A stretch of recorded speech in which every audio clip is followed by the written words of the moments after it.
All right, guys, welcome back to another episode of Learn to Live. Man, I know we've been gone for a long time, but we took a little break, well, more like a long break, but we back and we better. Trayvon to be tagging along with us later on down the line. He's pretty much working on some personal things, but I really want to thank the people that supported the podcast when we did have it up and running, man. It really means a lot. And we was getting a lot of feedback as well. So I just want to thank everybody, man. And if you know some guests, some people that would like to get on, man, I'm trying to put together a platform to where I can have individuals come on here and drop some knowledge, kind of help people get off their 9 to 5 jobs or just anything that people needs to know to better their life and, to become successful. But today we got a very special guest today, man. The first guest that's going to kick the podcast back off, man. This is my brother straight out of my hometown, man. He's been doing his thing around here. He's a photographer, very humble guy, and he does a lot of work for the community as well. And that's one thing I do like about him, man. He makes sure the kids and everybody's straight. But without further ado, man, I'm gonna introduce my bro, Prince, man. How you doing today, dog? What's good, man? Chilling, man. Thank you for inviting me today. Yeah, man. Thank you for just taking the time to hop on the podcast, man. But I want to go ahead and like dive straight into it. So I know I read your bio and I know you're 24. You say that you started your business a while back, man. Just kind of take us back to the beginning before you started it. Like what made you get into photography? Did you have like a passion for it or anything? Honestly, bro, I started photography back around like when COVID like first really hit. Mm-hmm. Um, I was actually in college at Bethune-Cookman University. And when I was at school, obviously, at the HBCU, it's a lot going on, man. You got a Yeah. lot parties. You got a lot of people, different sororities, fraternities, and everything. Everybody need pictures. Everybody wants stuff done. So I actually had a buddy of mine that was actually going to school with me, and he already had a YouTube channel. Mm-hmm. Uh, so I was just like, man, our school was kind of on lockdown, so we couldn't really do everything, because of COVID. So I was like, bro, next time you go shoot, go vlog or whatever, I'm gonna come with you. Mm-hmm. So, we went vlogging and stuff like that. So it was a couple of people that was at the vlogs. It was like, oh, do any one of you guys do photography and stuff? And at the time, I wasn't thinking about it. Mm-hmm. So one night, I was just like, bro, let me see your camera real quick. We just started, taking a couple pics and stuff. And I was like, okay, these pictures actually look kind of decent, Yeah. like, so basically what I did with that, I was like, okay, well, if people pay for images, and as of right now, with COVID and everything going on, a lot of jobs are shut down.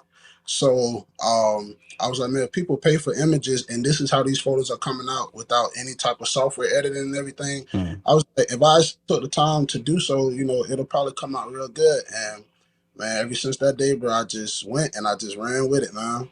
Okay. Hey, bring your camera up, like, cause I only see like from here to here, like, kind of like there you go, right there. Uh, All right. So, what did you originally go to school for? It wasn't anything pertaining to photography, was it? No, it wasn't anything pertaining to photography. I actually wanted to be a music engineer, music producer, because obviously, me personally, I started out as a musician. Mm-hmm. In high school, I was in band from the end of my freshman year all the way up to my senior year. Mm-hmm. I went to Arbondale High School, so if you know anybody that went to Arbondale, if you mentioned Prince, they oh yeah, the drummer, so a lot of people from Arbondale know me as the Nick Cannon, so Yeah. that's what a lot of people used to call me at the high school, man. So that's what I really went to school for because I was like Bethune Cookman. They're also known for a lot of their music stuff as far as the band wise. Mhm. The number one band for college is HBCU. So I was like, okay, well if I go there,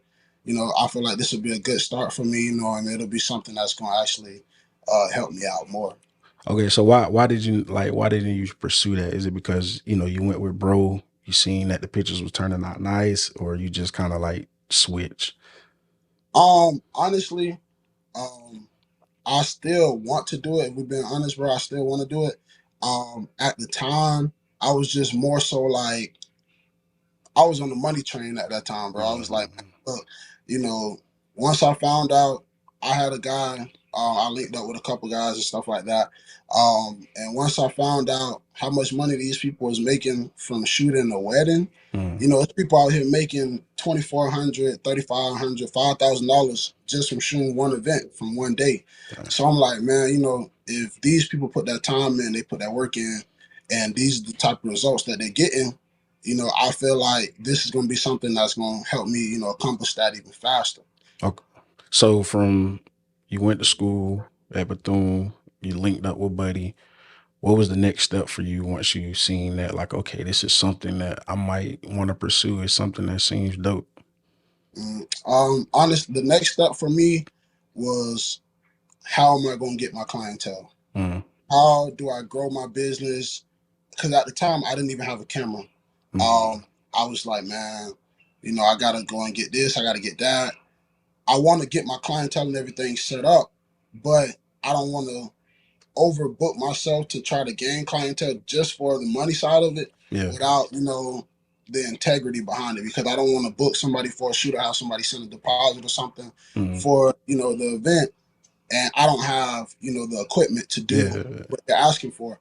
So I talked to the guy, you know, that I had, whose camera I had, Mm, and I talked to him. I was like, hey bro, I got a shoot coming up. Can I borrow your camera? You know, just for one shoot. So at the time, I didn't really know how to price like a single shoot. mm, So basically, the couple, it was a couple that I know. Um, they paid me to do the anniversary pictures, mm, and I'm like, okay, cool, you know, let's do it. So at the time, you know, I'm like, okay, you know, I don't really know what I'm doing. I don't really know how to tell people to pose. I mm, don't, you know, I'm just going with the flow at the time. So after the shoot, and you know, we finished the shoot, and they actually liked the pictures and everything. So at the time, I charged them. I said, "Give me $100, bro." You know, that's it. mm, So what really made me, and his name is Kevin. I appreciate you, bro, for this, bro. yeah. What made me do this, bro, is I charged him $100 for the shoot. He paid me $250 for the images, and I was like, "Dang, bro." He said, "Yeah, you know, the first part is just for you." You know, for your services, and then the second part is for, you know, I believe in your vision. I Mm, see what you're trying to do. So when I got $150 tip and it was my first session, I was like, man, okay, so now not only do I see the vision that I have, other people are seeing the vision as well. mm, So now, you know, that made me go a little bit harder. So then I started doing my research. I started figuring out how to, you know, how to have single poses, couple poses, you know, group photos. What type of cameras do I need? What type of lenses? How do I get my settings to here? You know, a lot of stuff. So I just started doing like a lot of, like, you know, the background work, mm. figuring out what I need to do to take my business to the next level. And that was really like, you know, my gas. And that really just made me like, okay, yeah, I'm gonna take this serious, and I'm gonna actually, you know, try to grow the business more. So at this point, like, were you not like in the school no more? It was just strictly like, let me just sit here and kind of like leverage. Cause you know, at college, typically people take graduation pictures and that be kind of like the perfect time to really like make some money. So like, how was it like, just forget school? I'm gonna just totally focus on this.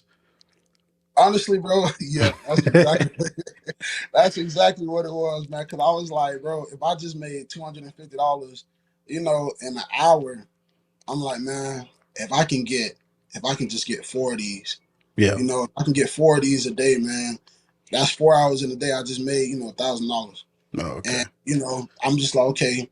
But only reason I wasn't in the actual school no more, honestly, is because after Thanksgiving break, they sent everybody home. Mm, So, you know, we wasn't really doing anything. So I was just like, man, yeah. Whenever it was time for us to go back, I was like, nah, I'm not going yeah. back. You know, the Same. administrators and everybody called me and they was like, hey, you know, just checking in to see if, you know, who's coming back to campus and everything. Like, I was like, no, you know, I'm gonna sit out for a little bit. Mm, And that was just like everything that I did from that point on was self-taught, bro. So it was like I didn't really feel the need to still be there for the major that I was going for, mhm. even though it's something I still want to do. But I feel like, you know, that was more important in that time. Okay, so now that we transitioned from mid school, you never did come back because you wanted to pursue photography. as like your full time thing. Now you say you did research. Who were like who were people that you were watching for inspiration, or like was you YouTube University, or like how what was exactly were you looking at? What I did was me personally, bro. I started going to go shoot for sports. Mm, And that is where I did a lot of my networking at. So there's a guy down here in Polk County. He go by the name of Blue Summers. mm-hmm, Um, I went with him. I linked up with him a couple times, and I was just like, um, like at the games and stuff that I did see him at, I was like, okay, you know what, bro, you do this, you do that. Oh, well, what type of lens is that you shooting with? Okay, well, what's your f stop? What is f stop? yeah, Everything like that. So then there was another company. They shoot for Max Preps, so like mm-hmm, all sports. It was an older guy named Mr. Bryan, and then there was a lady, I can't remember her name, bro, but she was the one that actually taught me what's the difference between your ISOs and your f stops, and mm-hmm, what does everything actually do? What does your shutter speed actually control? If it's yeah, lower, if it's higher, what does it do? She was the main one that broke everything down to me. Blue Summers gave me the blueprint. mm-hmm, And he just told me, okay, bro, you shooting sports, this is what I would, prefer that you use. If you shooting, outdoor this and you shooting here, this is what I would go to. yeah, So then after that, I just did like a little bit of networking on social media. When a lot of people started looking for photographers, I started having people tag my name in it. mm-hmm, So the people who was tagging my name, I wasn't just reading for me. I wasn't just trying to grow the business for me. I mm-hmm, was looking like, okay, if they tagging me, let's see what other people who they tagging. yeah, So, I started looking at the other photographers and stuff, and bro, like it's so many, bro. Like honestly, it's so many to even try to name all of them, bro. But for sure, I gotta shout out, my big bro, Kendrick Sims. mm-hmm, He gave me a lot of knowledge, man. Lamar Pennick's a great photographer. Can't forget about my girl Zoe. mm-hmm, Zoe's great too. Those are like my three main ones, that I was going to for any type of questions that I need because they have, they're more seasoned in this, type of yeah. business. So I went to them, with all the questions and stuff that I had, and they gave me all the answers. They didn't, oh, why this person keep on asking me? No, bro, like they literally, we had full conversations. Anything I needed help with, bro, they gave me the blueprint to everything. Yeah, bro, that's dope. Cause I try to tell people that networking is key, Right, because some now in today's society, it seems like it's not about how much money you have, it's about who you know. So right, I try to tell people, no, sometimes you have to add value to people, and your value was kind of like, okay, I do this mm, and I want to learn, right, and that's dope. So tell me about that experience with the sports thing, because I know it was hot out there. So like, how was that? bro. Okay, so um, the first sport event that I actually went and shot at um was Arbondale High School. The school I graduated from. Mm, I still play drums. mm, So I was playing drums on Friday nights, at this church. So the game got pushed back to a Saturday morning. So mm, I said, okay, oh yeah, I'm finna go catch that game, bro. I'm finna go out and do this, do that. So, excuse me, I went to the game. And the game I went to, um, it's a guy, he was going to Arbondale, but he transferred to Lake Wells. mm. His name Chuck. Yeah. Uh, my boy, he playing at Jacksonville State now. So he was talking to me. He said, "Hey man, bro, how much you charge, for footage and stuff like that? My coaches, my people, they'll pay, So I'm just like, bro, I don't even know, like, Mm. because Yeah. Yeah. I ain't No. never charged nothing before. So I'm just like, because I was literally just out there that day, just to, just to do it, Mm, and just to add it to, my catalog.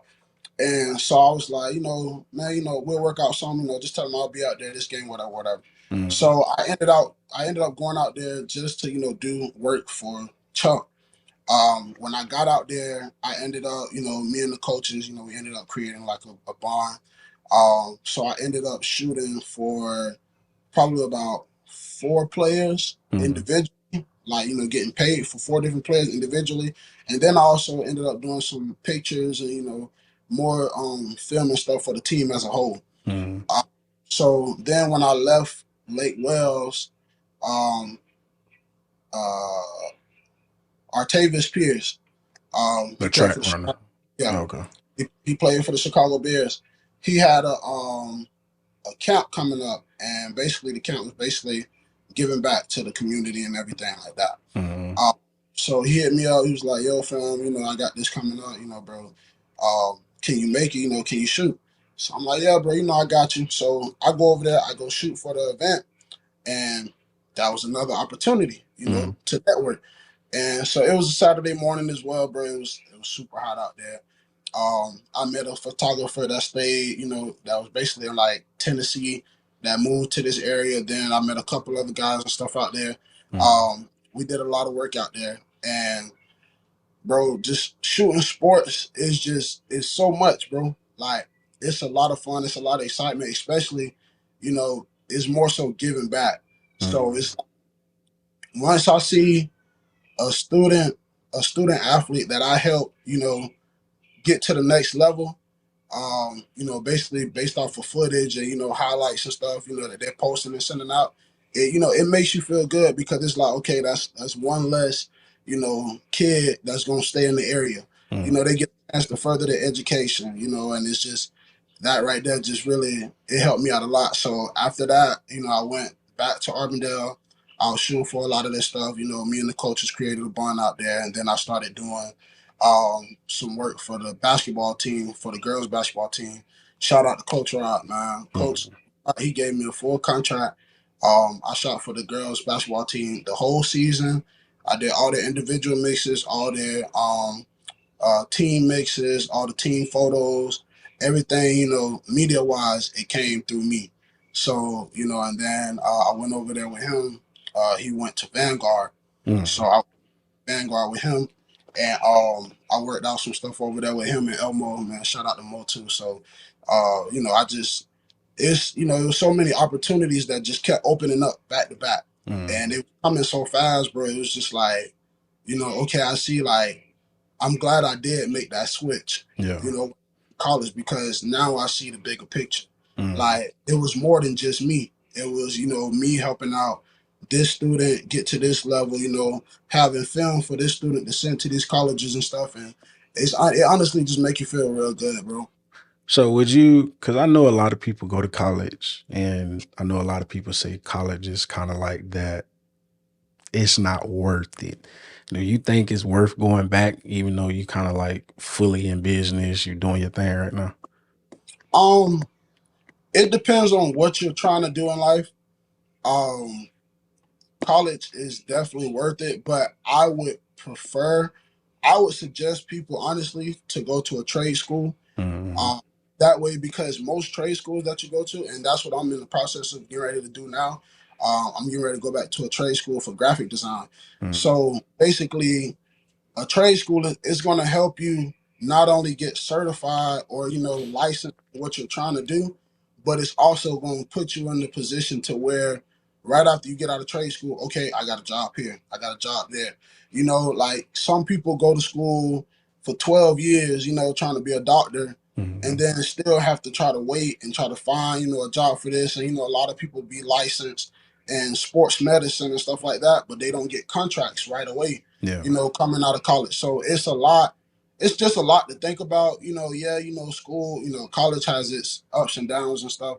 But me personally, if anybody asks me for their advice, I would tell them to go to the trade school first before I tell them to go to a university.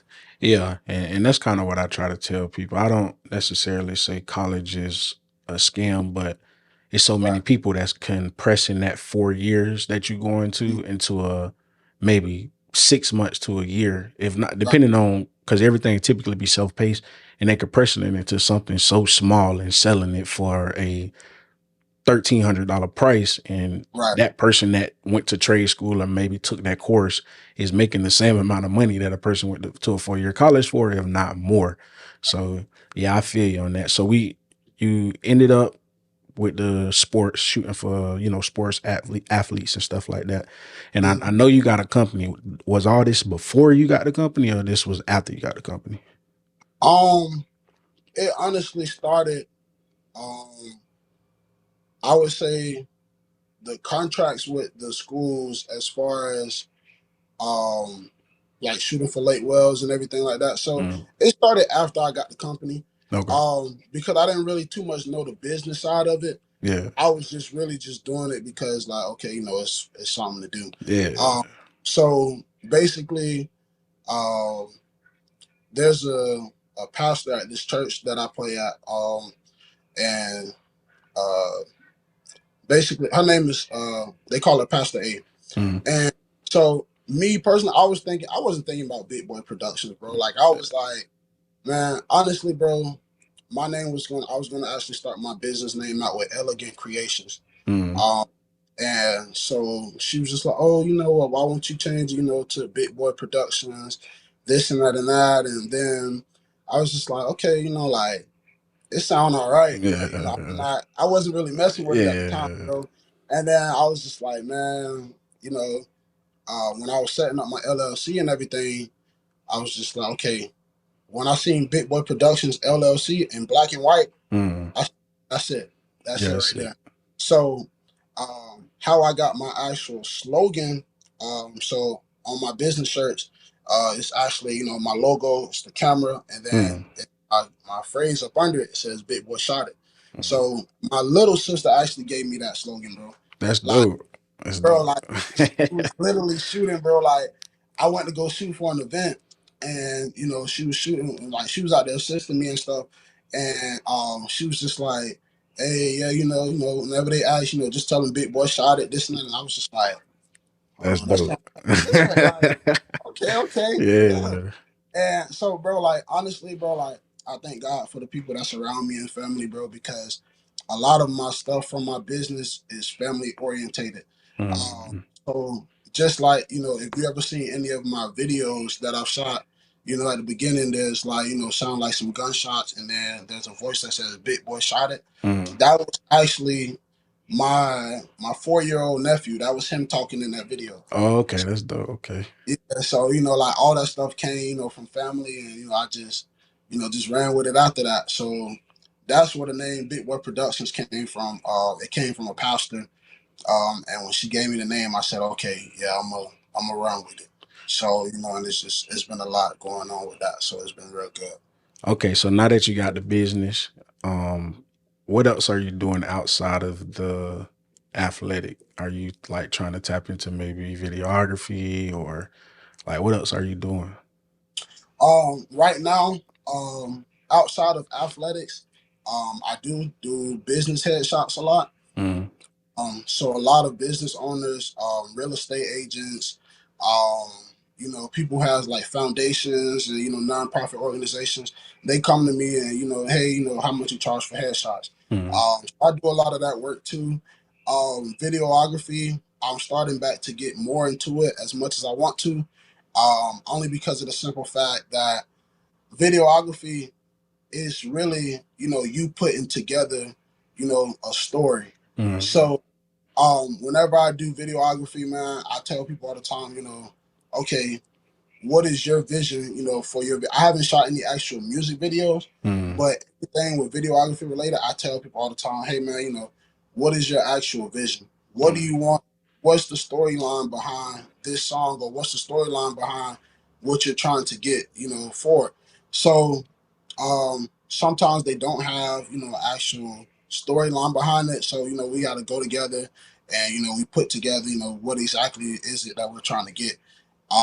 So videography, I charge more Mm. because of the fact, video, it's easier to put it together, but it's more work, to And, do the story part. and So editing in and all that. yeah, so once you get all that the storyline down pat, you got to go through and edit this and cut this and crop that, and work on your color grading and everything. So it's bro, Yeah. bro, like Yeah, I know. oh, yeah, like so it's a lot with that, bro. So but I try not to really um get on too much of the video side as of right now, Mm. because there's still some stuff that I'm trying to learn at the moment. So I still do a lot of like practice and like stuff like that as far as videos, but my main side of it is the actual photography side. So just get that down pat, and then after that, bro, I can. Once I get that down, then I'll start back, exploring a little bit more with the videography side. So I kind of want to know what was like your first camera, because typically people that start off in the want to become a photographer, they tell you to use what you have, which is your phone. So Right. did you like go out and buy that expensive camera, or you just kind of had like a starter camera that you're using?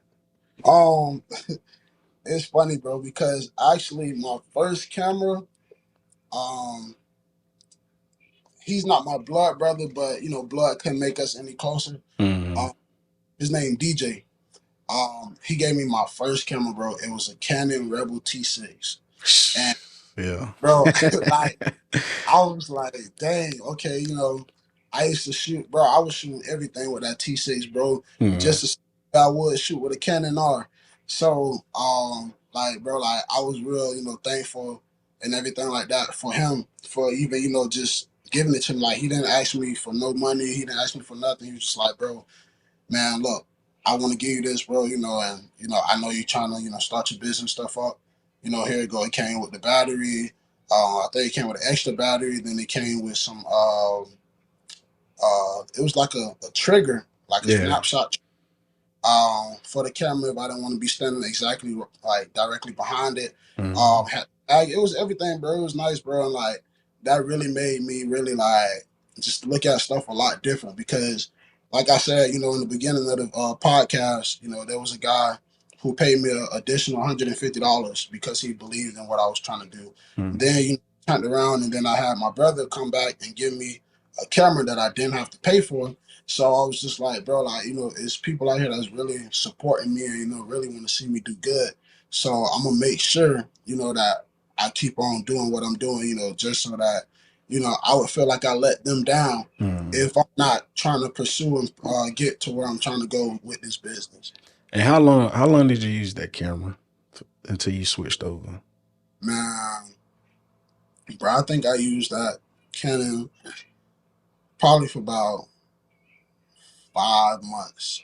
Oh, okay. So you didn't really have it that long. Nah, I still had it. Actually to this day I still have it. Oh, okay. Um, but I started. I was looking online and everything, and I was just like, man, I gotta find me, something because I wanted to do the video side as well. So Hmm. I was, man, I need to find something, with a clear video. So that's when I found a Sony A6000, Okay. and once I found that Sony, boy, I fell in love. Yeah, it Boy, was like over. it was over then. Boy, Yeah. like nobody couldn't tell me nothing. Like you couldn't tell me a Canon was better, a red camera was better, which we obviously know a red is Yeah, way it's better. better. Yeah. But like you couldn't tell me a Black Magic was better than my Sony, man. In Hmm. my eyes, bro, that was the first camera I ever bought. And then it was just like, bro, this my baby, bro. Like Hmm. don't matter. Like this the top of the line to me. Yeah. So and that Sony, I still use it to this day, bro. And it made me so much money, bro. Like I done seen so much extra profit off of that Hmm. Sony. And that's dope, man. Because a lot of people, like I said before, feel like they need the top of the line gear. Because I fall a victim to that. Sometimes I'll be looking at stuff and I be like, man, I got to get this drone. But the fact that you're profitable and you still using the same camera, it really shows that you're a very humble guy. So I kind of want to turn over because I seen that you shot for Lil Durk. How did you even get to that point? Like, how did you get there? Man, big shout out to Lola, man. Mm, It's a lady named Lola. Um, she really hooked me up because I was talking to her one time, and my cousin's actually a rapper. His name D Boy. He's a rapper, so I went and shot for him a couple times. And then I met Lola. Once I met her, we talked. We talked it up and stuff like that on the phone, and she was just like, "Okay, look, I'm gonna give you my number. I want you to come with me to go shoot for this magazine event in Orlando." So I was like, "Okay, cool." So I met her there. We shot with the magazine event. And then after that, um, that went pretty well. She liked, what she saw and everything. And she was like, hey, I got some events, coming up. I can get you plugged in to go shoot for Lil Dirt. I said, you can get for who? Yeah. For who? Hold on, wait, time Yeah. out. So I said, okay, so we can go shoot for dirt. All right, that's a bet. Yeah. So, she gave me a number and she was like, hey, call this person, tell them that Lola sent you. You're gonna do this, you're gonna do that. So I'm all right. That's a bet. I appreciate it. So at first, some time went by, and I wasn't really getting no type of response, that I was looking for, and I'm just like, man, like I hope this, I hope everything is, legit. Yeah. So I ended up calling her. I'm like, hey, such and such going on. They saying this, they saying that. She was like, okay, well, give me a second. Let me make a phone call. She made some phone calls and stuff like that. She made them couple phone calls. Boom. I was inside the guilt. Yeah. Uh, Dirt came to guilt, and so before anybody came in, they had me in the building. They was like, go ahead and get yourself positioned, go wherever you want to go. I'm not big on clubs and stuff like that, so Yeah. I didn't really know like how the club and stuff, like how it really worked out Yeah. when the actual mainstream artist is coming. So he was like, yeah, go ahead and get your spot, and stay there, get comfortable. So I'm like, okay, cool. So it's about as soon as they open up the doors, bro, I promise you, bro, it was like a sock full of coins, and they just ripped the sock open, bro. Them people got in that building so fast, bro. And it filled up, bro. Yeah. It filled up so fast, and I'm like, dang, bro, like it's crazy. Like, so, I'm just getting a little B-roll footage, of people in the buildings, bottle girls, DJs, everything like that. I'm taking pictures of everybody. And so it's about 1:20. I'm like, man, what time the club closed? Like, Dirk's still not here yet. Like, Yeah. what's going on? So Wait, Dirk, actually, 1:20 in the morning? yes, 1:20 Dang. in the morning, bro. And I'm like, man, I think the club closed at 2. So, like, Yeah. so Yeah. So he ended up coming or whatever. So, I was already in a position. I was basically like not directly on the stage, but I was like right on the side of it to the point where I can get a clear shot, clear video of him getting on the stage. And then it just went forth from there, bro. And um, I'm pretty sure, at the time, like the videos and the pictures and stuff that I was posting, of Dirk and everything, I was getting a lot of like good feedback and stuff. So a lot of people was tagging him, a lot of people was tagging India.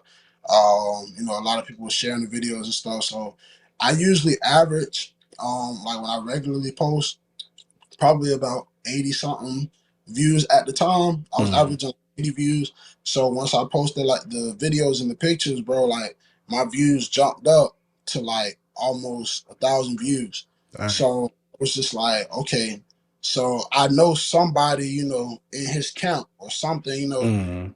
I haven't had nobody reach out to me, as far as shooting, because I know, he has his own campaign, and he has his own team and everything, Mm. but I'm pretty sure somebody from that group done already showed him something.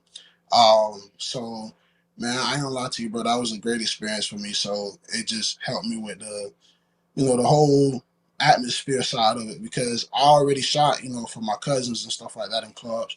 But when it was Dirt came in there, it's like, bro, like everybody asked, dang, bro, you shot for Dirt, like how you did it? And, once again, shout out to Lola, because she made all that stuff possible and helped me get to the right resources that I needed to. Was you nervous when the time came, or like you was gonna kind of Man, not get the shot, you know? man, I was super nervous, bro, because I was in there by myself. Um, Oh, okay. So it was just like, okay, I know a lot of stuff that go on at the clubs and stuff, but not only that, I was trying to get video and picture. So I'm Oh, like, okay. I don't want to start recording the video side, and then I miss like a good shot. Yeah. Like, man, bro, when I got to the house that night and I imported everything, bro, I probably had like 1,300 pictures to go through, and it felt like a wedding, bro. Because if Yeah. you, bro, anybody who shoot for weddings and stuff like that, they already know, like, man, when you go shoot for a wedding, like, it's gonna be a lot of pictures, like, Yeah. gonna be a lot of pictures to go through. So I just went through all them pictures and took the best ones that I felt like was the best, and started uploading, put the video together, and everything was just gold from there. So we pretty much talked about your experience, how you got to where you at. What advice would you give to someone that's trying to start? Like, do you have like a step by step play on what they should do far as starting a photography business or even on the videography side? So step one for me would to be do your research first. Don't just try to jump. Don't just go out there and buy, an expensive camera just because people saying that this is the best camera. Mm-hmm. Um, Step two would be um, whenever you do find, a camera that you get, it's not about the actual camera. It's more so the lenses. Mm-hmm. Um, so I can go and grab the Canon Rebel T7 and put a G Master 70 to 200 on there, and it's gonna shoot exactly the same as a Canon R would. Mm-hmm. It just all depends on your lenses and everything. My next step would be probably when you're doing your networking, look as most professional as possible. Because your clientele is gonna, your audience is gonna be your clientele. So if you want to go and shoot for real estate agents, for lawyers, for you know, people who got commercials and like TV shows and stuff like that, Mm-hmm. don't go and try to meet with these people in t-shirt and jeans. Yeah. You got to look up the part, bro. So you go in, you don't have to put on a full 5-piece suit, but Yeah. just on a dress shirt, some nice slacks, and some dress shoes, and because people on it shouldn't be that way, but a lot of people they judge you based off of how you look. Yeah. Uh, so if I go into the bank and I tell them, hey, I need a $50,000 loan, but I go in there with holes in my shirt and some gym shorts, they're not gonna They give it gonna to me. take it serious. Exactly. So now if I go in there, hey, look, I need a $50,000 loan, I can pay it back in X amount of months, years, or whatever. Mm-hmm. Um, and this is what I'm going to do with this money. This is how I'm going to do it. This is how I'm going to gain interest. They're gonna be like, okay, so this person already came in here. They know exactly what they want. So it'll be easier for you to get what you're trying to get if you actually know what you're doing. Mm-hmm. That's like the main three things that I would say for anybody. Study a camera, study the business, and then um, don't worry about the body of the camera. Focus on your lenses when it comes down to clarity for photos, and then dress to impress. Make sure you looking up the part. And I don't know how like I skipped this. How important is it to get that LLC? Because with something like that, you gotta cover yourself when, like you said, the business side of it. Right. Bro, your LLC is the most important thing, and not only just an LLC, you have to get insurance for your business. I Um, didn't know that. so, yes, bro. So like, um, there's this website I usually go on to try to book um different shoots and stuff like that. Um, Certain places or certain events, bro, they won't even let you shoot if you don't have an insurance for your company. Dang. So, just different ways. There's insurance policies that's as cheap as $20 a month for your business. You can even add it on with your car insurance company. You can add it on, your business insurance on with your car insurance company. So it's just a lot of ways, that's real important. So LLC, yes, get it, but make sure you put insurance on yourself because if anything happens, especially like in my business, if somebody try to come and sue me, hey, this person did such and such and blah blah blah blah blah. Okay, yeah, it's not gonna hit me. It's gonna go, we can take it to court, and so Mhm. that anything, if I did end up losing that type of case or something like that, my insurance for my business covers it. And then, your rate of something will probably go up. But that business LLC is 100% important, but that insurance is a lot more important as well. What about I know some people typically like try to trademark their logo or kind of like their phrase. Have that something that you kind of tapped into yet? No, I haven't really trademarked my phrase "Big Boy Shot It" yet. Mm, Only because there's a lot of stuff on the back end that you have to do when it comes down to trademarking. You can't just trademark something just because you like it. Mm, Uh, so it's a lot more like paperwork side of it that you got to do, and then some people, I think the trademark start out at like 500 or mm, something to yeah. just to raise. So it starts out at about $500. So you got to make sure that you got everything, lined up, and okay, well, how do we know that you created this phrase? How do you know? Like, so it's a lot, that you got to do on the back end side of it. So that's something that I will end up getting trademarked sooner than later. But it hasn't been like something that I've been expedited. So now that we kind of talked about everything, what's next for you? What do people need to be looking out for? Are you adding some things to your business, or you got some big stuff that's coming up? Like, what's next for Prince? So what's next for Prince and Big Boy Productions? Honestly, um, we have some merch coming. We have some merchandise on the way. Right now, I do have Big Boy Shotted hats, and those will be available for purchase soon. Mm, I have a like coming up, so it'll be easier for booking. Everything as far as that. I will be adding something to my package. It's going to be called Mommy and Me or Daddy and Me. mm, Um, and those packages are going to be discounted at a lower rate for any parents, that just need, photos for them and their kids, because a lot of people don't realize how important photos are. mm, So, like a lot of people, we lose a lot of people way faster than we expect. yeah. Uh, so, some people don't want to pay $200 for some pictures, Mm. but so just to give them something smaller, a smaller package to give them. I will be creating the Mommy and Me and Daddy and Me packages. They'll be coming out real soon, so it'll be more information for that. And if people want to, book with you to get some work done, where can they find you at, like social media wise, or how do you got like a website they can book you on, or?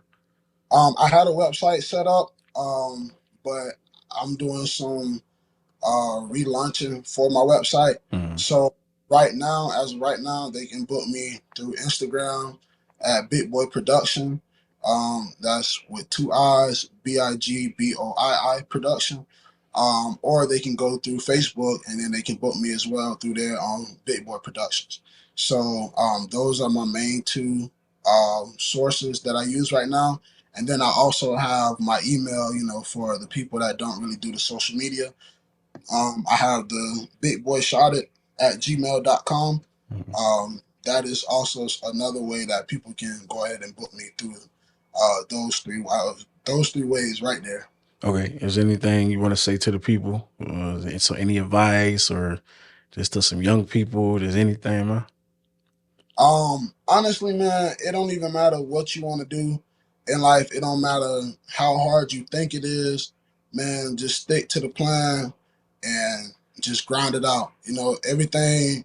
Some people have the luxury of becoming successful overnight or in a couple days, but some people, you have to take that journey. Even if you do feel like you're not progressing, I tell people all the time, just give me 1%. Mm, One better than what you was yesterday. That means if you just sat in the house yesterday looking online, okay, the next day I'm gonna go out here. Hey, do you mind if I take a couple pictures of it? Okay, can you give me a follow? Or hey, my name is such and such. My name is Prince Boy. I'm the owner, CEO of Big Boy Productions. Can you go ahead and do this and do that for me? mm. So that's the 1%. It don't have to always be money making 1%. It can just be the simple fact of, let me go ahead and drop some knowledge here. Let me go ahead and go to this event just to show my face and do some networking. So, just get yourself 1% better every day. It don't matter what type of business you got. It just 1% every single day.